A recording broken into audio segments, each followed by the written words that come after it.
Style Over Substance, episode 11. Whoop, whoop. Beep. Now we're back to our usual scheduling format for the episode. Yeah. I hope you guys enjoyed our sort of 10 for 10. That was fun. I quite enjoyed that.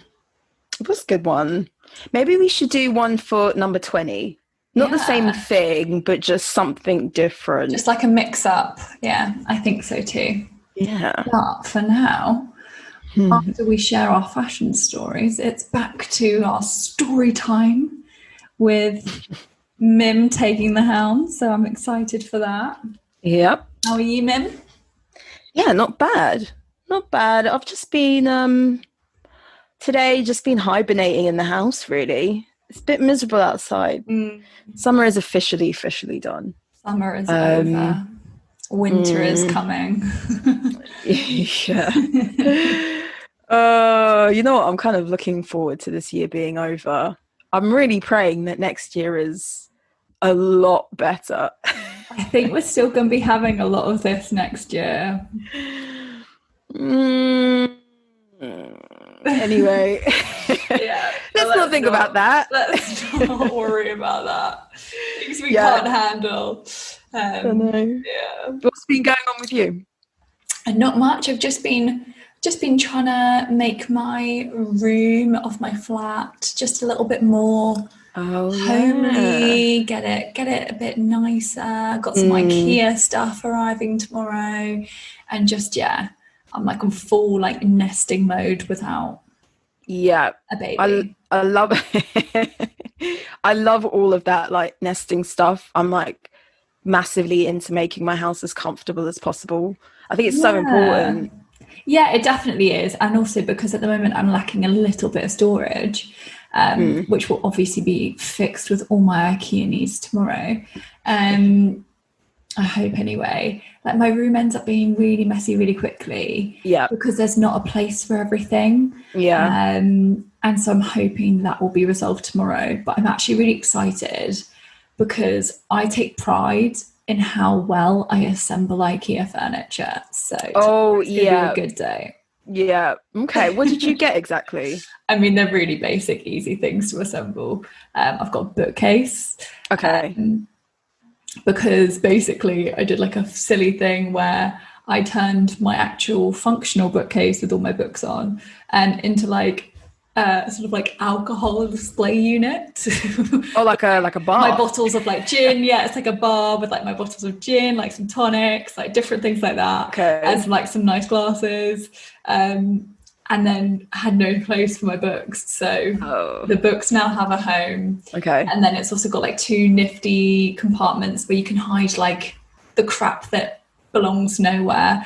And then just getting a bigger chest of drawers for my room because I have a makeup and skincare problem. And so, I need more storage for those things. I just have a lot of things, really. Yeah, I'm a collector. I'm not a hoarder, I hope. Not a hoarder, a collector, yeah. I like all the things I have. They all serve a purpose for me. Okay. I was about to ask you, do you know what the definition of a hoarder and a collector is? Let's not conflate the two. Definitely. Yeah. Have we introduced the show? I've said it's Style Over Substance, but now is the time where we have to shamelessly plug the show. Give us a follow on Instagram. You know you want to. It's Style Over Substance Pod. Give us an email, styleoversubstancepete@gmail.com. If you think you've got some good stories for us or you want to hear them. Yeah, please. I'd love to read out some other people's stories and stop dwelling on my past career traumas. I know, because some of them are great, but then some things when you relive them, you're a bit like, oh my gosh. I know. That was not a great time. So, this week, Scarlett, what is your fashion story? Right. So I think I saw this morning on Instagram, and that is that Nike have announced that they're doing maternity wear for the first time. And I'm telling you now, it makes sense. I'm shocked they haven't done it sooner. Yeah. Like, yeah. where do you go if you're expecting and you also want to exercise, which lots of people do when you're allowed to do and all of that stuff. Yeah. Do you guys like Lululemon? They don't do maternity. Normally people just size up, and like obviously a lot of like lycra is stretchy and stuff like that. I think like ASOS might do. I don't know. But okay. I would think sense. Yeah, I would have thought maybe the leggings have like extra or added support around the belly. Yeah. So it doesn't jingle so much. I don't know. Well, and also so you don't ruin your leggings for when you're not pregnant. Yeah. What else? Obviously decent sports bras. Yeah. I just think stuff with room in, you know? Yeah. But the one thing I will say is both my sister-in-laws have, well, not both of them have given birth, so they've both been pregnant. Oh, okay. Baby is due soon. Woohoo! But I know that like people don't want to buy loads of stuff when they're pregnant. That's the only thing I will say. But I guess if you have like one or two good items, that might see you through. But then it's like, although you're not pregnant for a massive amount of time, you know, I think that it's something that people will definitely still buy into. Maybe they'll buy more than they'll need because they'll just be excited to buy into all of that stuff. I think it's definitely a market for that. Definitely. And also leggings are comfortable sort of things, and people wear athleisure all the time. And let's be honest, regular leggings don't cut it as trousers. They're see-through. They don't. Like, if you're listening and you still think that's okay, and you've bought them from, on the quality. Like, yeah, but most people buy them from the high street. No one's going to spend like, I don't know, just do the mirror check. Just bend over, do the mirror check, get your friend to like have a look. Because I see girls at my gym and they're just wearing like bog standard leggings down the gym, and like they'll walk out of the class and I could see the color of like that their black pants underneath. Oh my god, I thought everyone was into Gymshark. Like, some people need to do some investing. You need to take a good look at your life if that is you. I'm some things. Like, I am forever paranoid like of things like that, and I have like invested in proper activewear because I know someone who works at the gym, and they tell me the horror stories of like views they've seen. I don't want to be one of those stories. But yeah, what's your fashion story? So my fashion story is, you know, the candle company Trudon, I don't know how to pronounce it. It's this French brand. They do very fancy candles, really, you know, lovely stuff. They have partnered up with Balmain to do this like candle collaboration. You know, they're both like French. Homeware brands are really trying to make it in different markets. I'm noticing at the moment. Exactly, especially like spreading into the homeware and like the things that there's got to be a good margin on candles. Like, for sure. Yeah. Like it's a bit of wax and perfume, like, you know.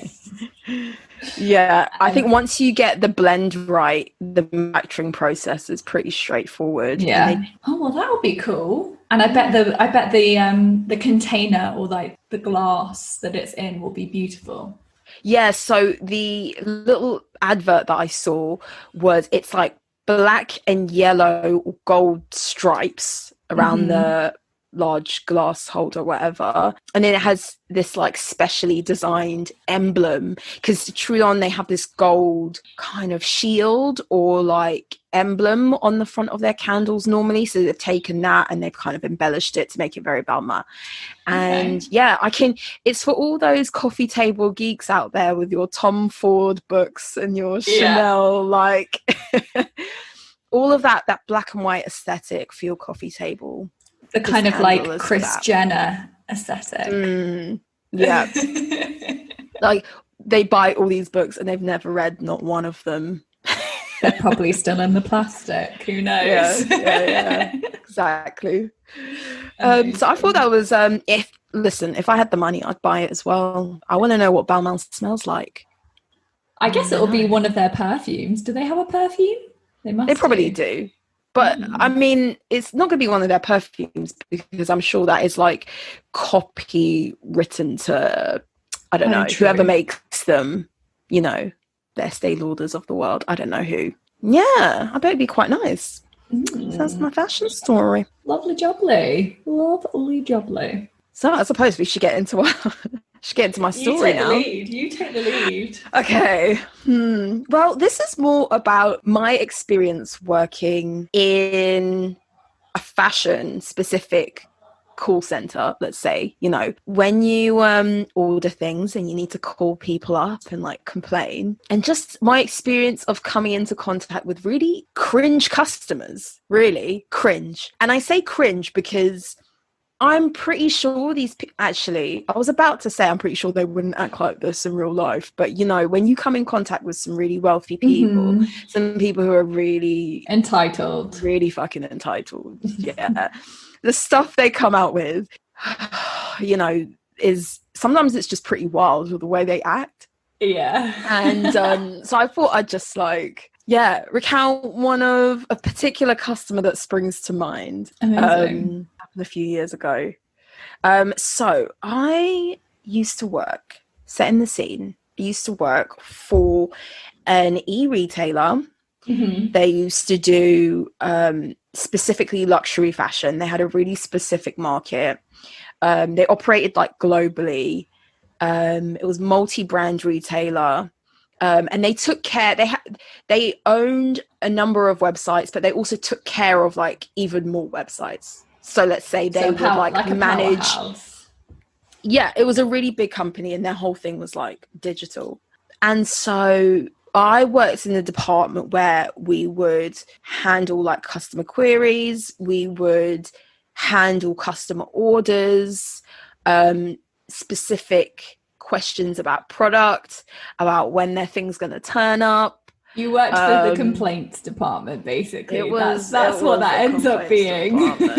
Yeah. Don't get me wrong. I remember I've spoken to I have a soft spot for a Texan, beautiful accents. Oh yeah. Friendly people. I mean, from over the phone. So I did have some good experiences. But it's not the good experiences that you take with you. No, those are the things that stick with you. It's the bad ones. So I worked in this department and you kind of had to be on the ball because as you know, like when you work for a brand that's selling stuff that's really expensive, you have to provide like a higher level of service to justify almost the price. Yeah. And as a result, because we used to bend over backwards for not for certain customers, really for all customers, it just became what certain people would expect. But then there comes a time when some things are just not doable. Do you know what I mean? Yeah, and also at the end, this is what you always have to think when you're on a call with somebody else, or when you're trying to get something out of somebody and they can't do it.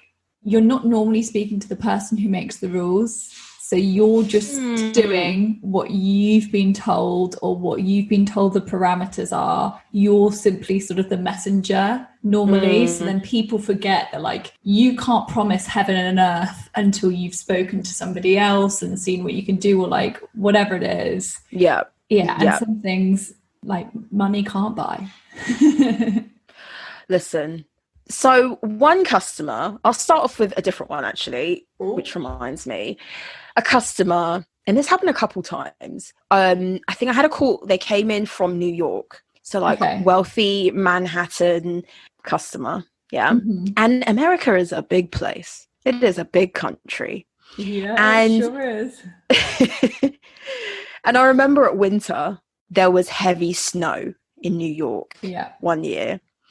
And people would just be almost angry that their order would be a day late because the actual truck that was bringing their stuff from the warehouse to their neighborhood was stuck in snow. And they would call and you would tell them like there are delays because of this heavy snowstorm that this you guys are unprecedented experiencing. Weather. Mother Nature had stepped in and was like, you're not getting YSL today. You're not getting Saint Laurent. Like, you might have to wait until Monday. And people would just be like, this is unacceptable. I have paid blah, blah, blah. And I've paid for next day shipping. Mm-hmm. And next day, look, Mother Nature doesn't care about your next day shipping, ma'am. Like, she doesn't. And you have also, to wait. Like, nothing you say or you do, like, as in you, not the customer, is going to change the delivery's like capability. If that's what, like, say it's like a DHL, a TNT, FedEx, if they're not going to do it, if they've told you they're not going to do it, they don't want to do it, and they're not going to do it. And at the same time, it's like, I don't even need to speak to the courier to know that I'm sure that they would like to deliver your stuff on time so they can go about their own business. That they'd like to go on foot to make sure your YSL arrives in time. I know. And just people would kick off like that. So I just ended up refunding so much shipping because I didn't care. Like, after a certain point, it's like, listen, before you even kick up a fuss, listen, this is what I've done for you. I've returned your £6. Take it. Yeah. Take your £6 and stop complaining to me. Oh my. Was it literally that small of amount for the shipping? Well, I'm not gonna be like, oh, that's not a lot, because I like love free shipping. Yeah, and that is a lot, but like, you know, if you're paying a lot of money for something, £6 is not that much. It isn't. But I'm also of the belief I'd actually be really annoyed if I bought something from like Chanel and they tried to charge me shipping. I'd just be like, no, I've just spent like £5,000. Yeah, or something. Exactly. Like, you're getting that to me for free. It works both ways, doesn't it? It's like you've either got so much money that you don't even remember that you paid shipping and it's not even a big deal. Or but there's also some form of a cheat. It should be included. Yeah. The thing is like, on multi-brand websites, is that you really do get the wealthiest of wealthy people, but you also get people who are maybe like kind of in the middle. Like, they know how to save their money, they know how to be responsible. They know when they spend. They spend spent a significant amount. So it's not like, not every purchase is like a reckless purchase to people. But anyway, so those sorts of customers, but it's one in particular. Okay, this customer, she was Greek. Okay. Got a fiery side. And she, obviously, we could see a customer profile, like, you know, their full name, where they live, their occupation, stuff like that they would put against their order, or information that we kind of gathered over the years about them. And she was, she was Greek, and she was a professor. Ooh. And she was the sort of customer. Now, I got the privilege, I say privilege, the fucking nightmare of speaking to her about 3 times on the phone. And I tell you, I think there were a couple screws loose with her, because she... I don't want to like armchair diagnose this woman, but seriously. And she would call multiple times. Like, sometimes she would call multiple times in a day. And then we'd go long stretches of like not hearing from her for like a month or something. But as soon as that call came in, it was like, oh my God. Everyone in the office knew who this one was. We all had experiences. So I focused on like one particular website. And I think that she just loved to shop on this particular website. And she would call, and she was like the most pernickety person. So she would ask about sizing. And at this time when I was working there, I don't know if I'm giving away too much, but this website was going through like major changes. And it was a bit of a shit show, I'm not gonna lie. So some of the information on the website used to be incorrect for a time. Okay. And it's like, I know that I've spent literally like months explaining this to customers, apologizing, refunding shipping, because that's the way to like squash anything. So she would call and be like, so what would be my size in this item? And I would suggest something. And then she'd be like, but it says there in the notes that, you know, you should go a size down smaller. So why are you telling me that? Why are you telling me that I should get this size when it says clearly here that I should be doing this? And it's like, well, then why are you asking me? Yeah. Why have you called me up? She would literally like want to talk to the manager, and she would like scream. She would scream down the phone. Oh my God. And she would call back just to speak to someone else, or like, obviously, if you're like the last person who's dealt with a particular query, that call would then be rerouted back to you, kind of, so that you could continue to deal with the same issue until it's completely dealt with. And so she used to be like, why are you giving me this information when it says this, and blah, blah, blah, blah, blah. And it got to the point where it was like, if you hate us so much, why do you keep shopping with us? Yeah. Why do you keep calling us? Are you lonely? Seriously, are you lonely? And it's just, I remember thoughts of like thinking to myself, I feel so sorry for her students, because she must be like this in her lectures.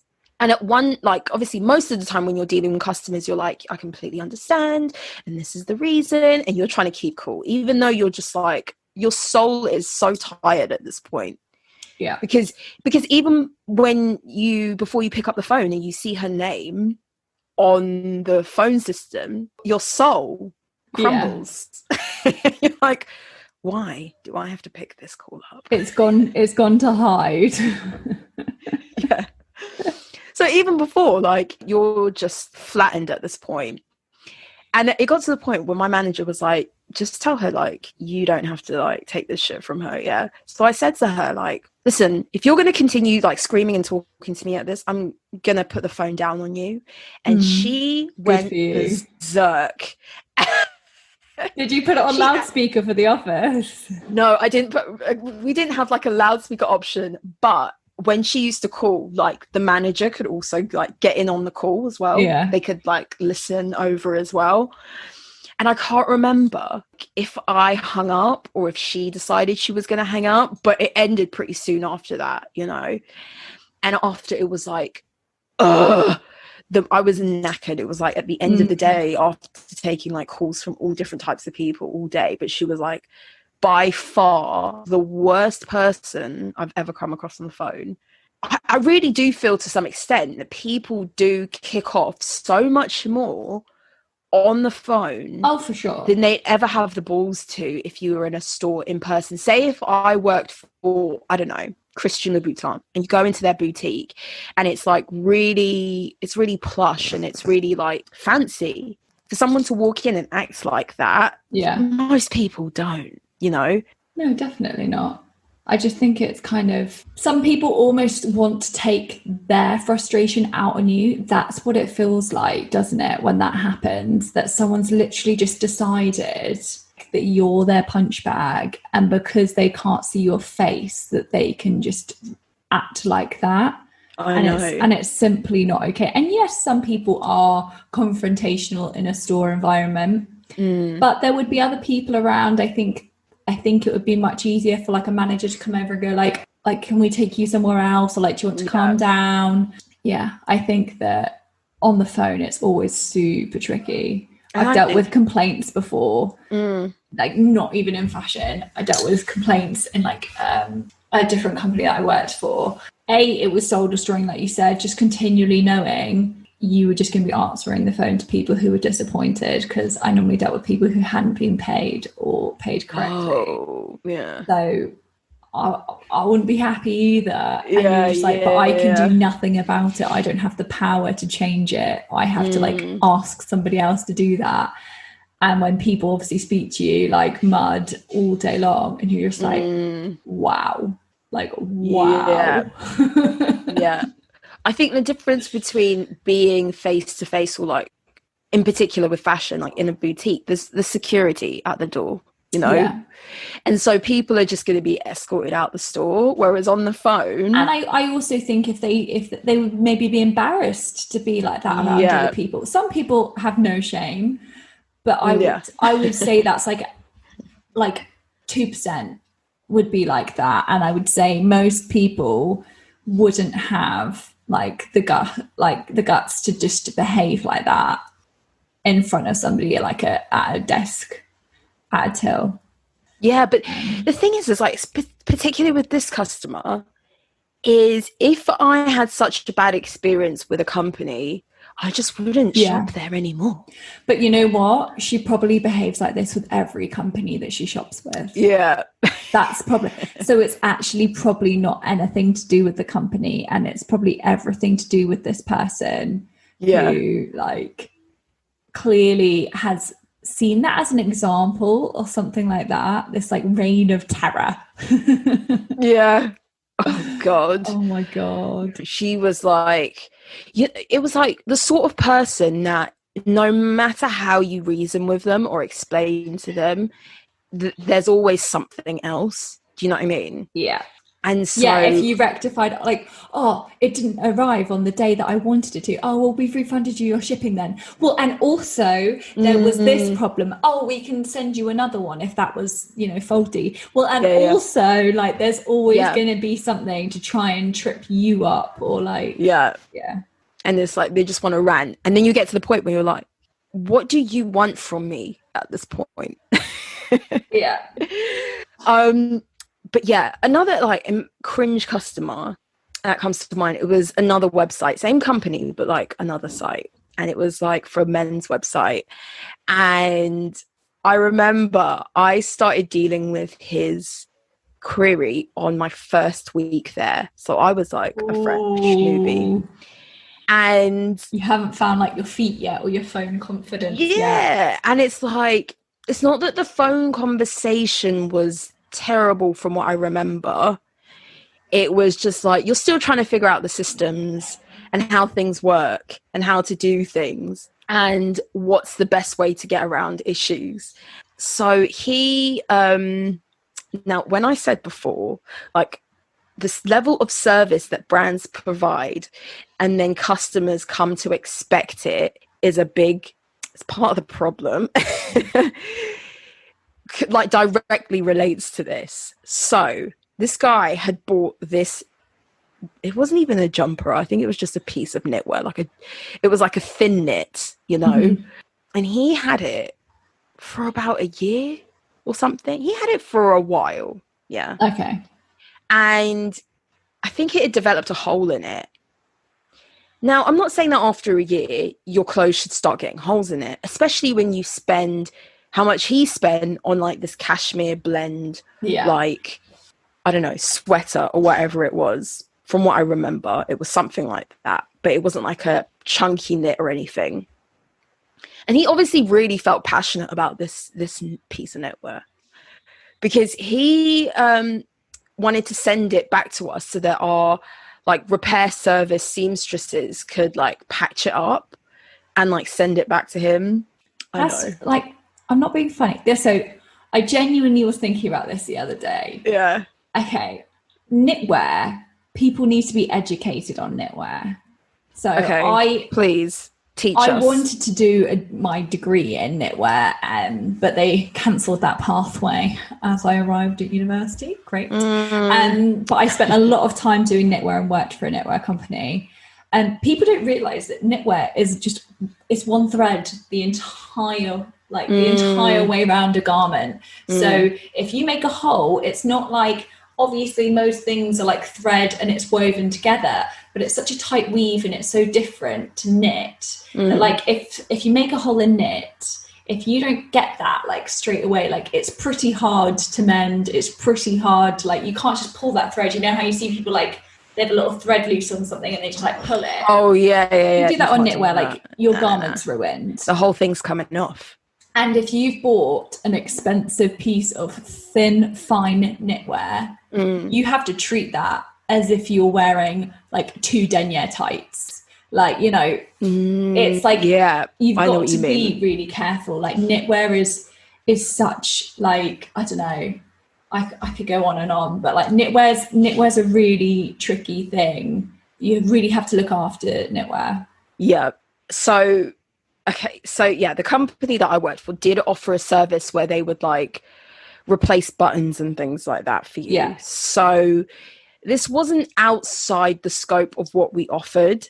Yeah. Anyway, so I instructed him on like him sending it back and all of that. And I basically had to like select something on the system against his order, like this return, to say, can you not issue him a refund? I think I wrote the notes, but I didn't trigger this action, because it was my first week. Like, I didn't do it correctly. Things happen. Admittedly, people make errors. Yeah. It's fine. And honestly, it was like such a small thing to like, it wasn't a big process that I left out. It was like ticking a box. Yeah. So wrote the notes like, don't issue him a refund. He's passionate about this piece of knitwear, this jumper, this sweater, this whatever. He does not want a refund.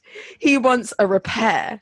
Mm-hmm. And so I was like, yeah, send it back. It's all good, blah, blah, blah, blah, blah. Now, they held this item for ages.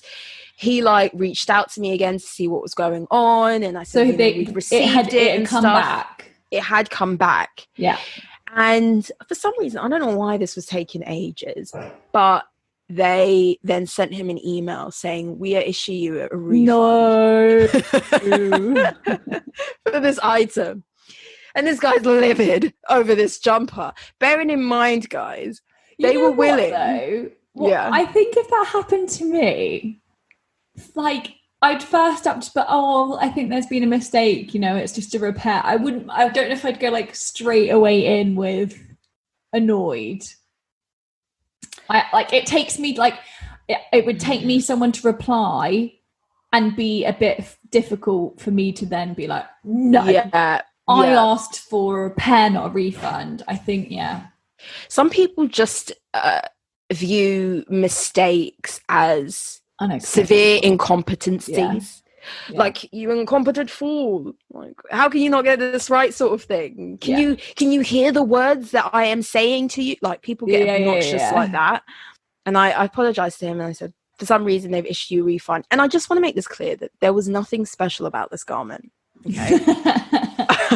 I had seen this item, I had seen pictures of it, and there was nothing remotely. But some people can get really particular. Head, it is like a Japanese designer kind of like unusual garment where like there's barely anything of it in the first place, and like that's what I'm imagining in my head. But anyway, I mean, in my experiences, some people can really be overly passionate about but it's the perfect shade of olive green, and I just feel like it complements my skin tone so much. Like, oh god. So it was kind of like he just really liked this jumper. Anyway, if I say all that to say that he could have had a full refund and repurchase the item to have a brand new item, if not the exact same thing, then like the same brand, same item, maybe in a slightly different color, or same. He could have had his £200, however much it cost. It was about that, and just bought something brand new. So it's not like I was coming to him saying, oh well, you've had this over 6 months and so we can't issue you a refund. I wasn't giving, like, that wasn't the case. It was just like he really wanted that jumper back with the hole stitched. But I'm guessing then, if it's gone in the refund pile, where's his jumper? Where did it go? Tell us the rest.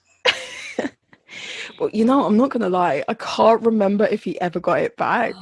Oh my gosh. I think I remember telling them no, because it doesn't go in like a pile of like, in my head, like it's gone back, like it just gone back gets home. thrown into like a landfill all of a sudden.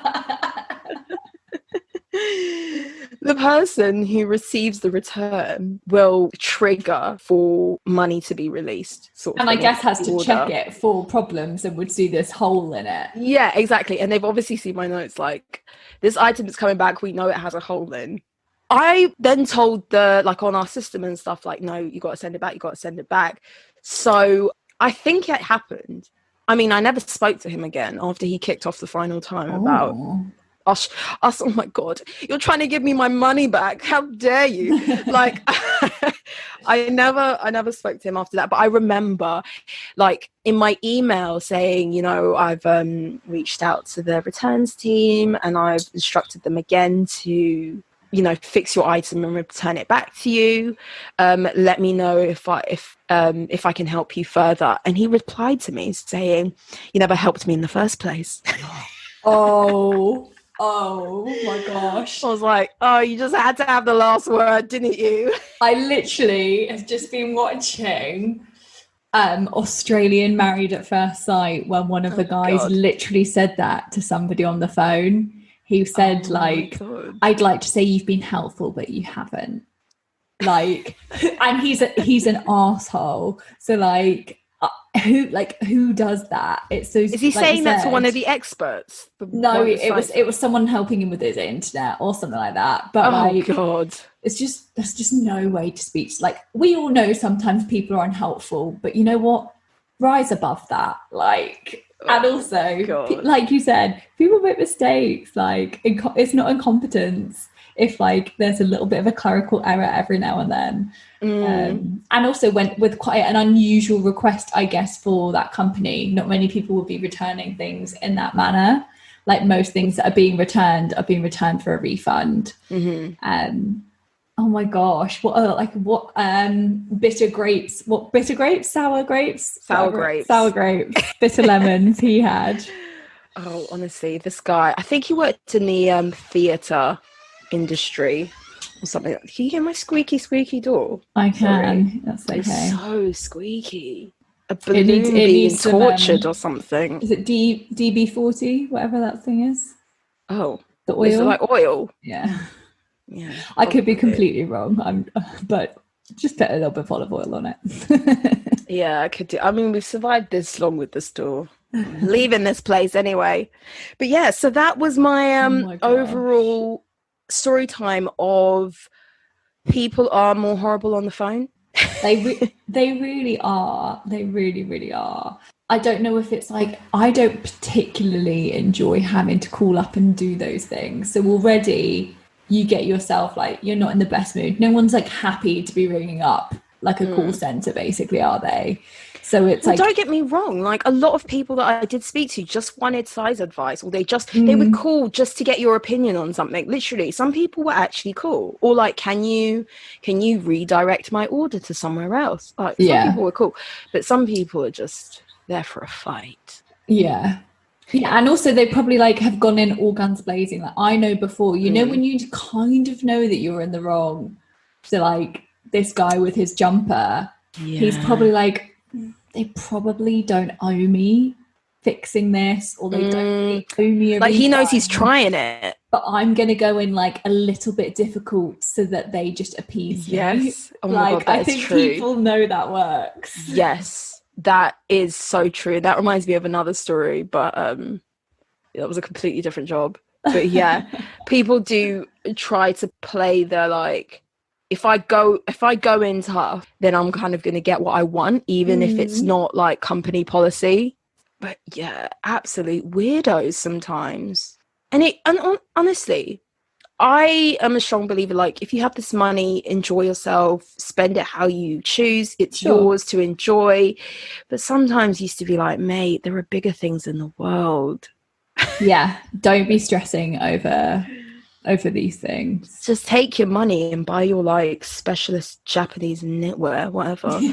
Like, but also it is so draining when you like, I don't think people realize how horrible it is. I'm somebody especially that things stay with me. So if somebody speaks to me rudely on the phone, that genuinely is going to be a cloud on my day. And maybe not the whole day, but definitely part of it. And it's going to put me in a bad mood. And I know there's that thing of like, oh, don't let like 2 minutes ruin your whole day.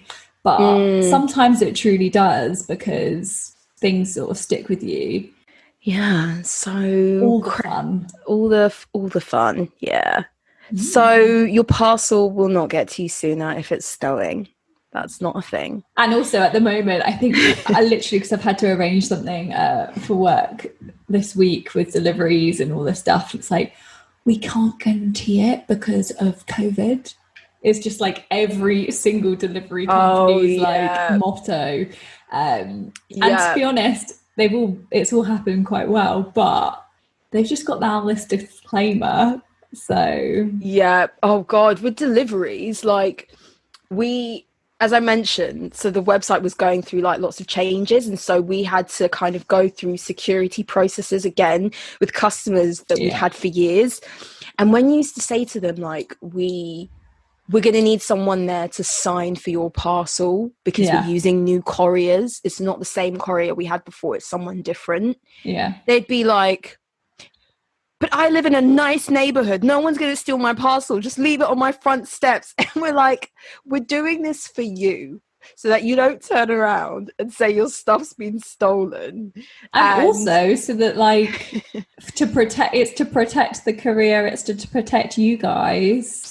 So that they can't accuse it of not being, like, you know, there's a reason. Like, don't get me wrong, I find it really annoying when my parcel won't be delivered. But I get it.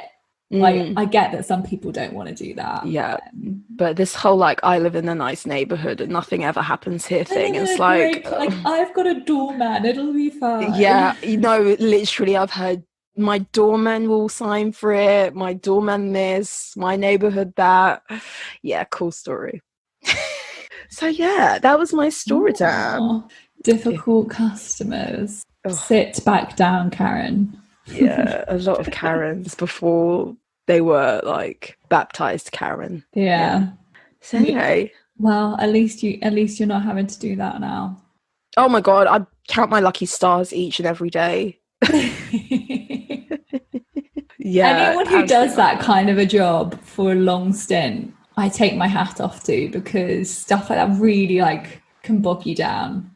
And also, I'm not the biggest fan of being on the phone in the first place. So yeah, you're not. You've never been. No. And, like, I mean, I'm surprised you just have to man up, but I'm surprised you even do the Zoom call with me. I'm not the best on the phone, so you're welcome. So next week we're gonna take on a topic again, and then the week after that we'll be graced with your story time or someone else's story time. More, yeah. Best get some emails in. So in either case, thank you guys once again for listening to Style Over Substance. I've been Mim. And I've been Scarlett. See you next week. Take care, guys. Bye. Bye.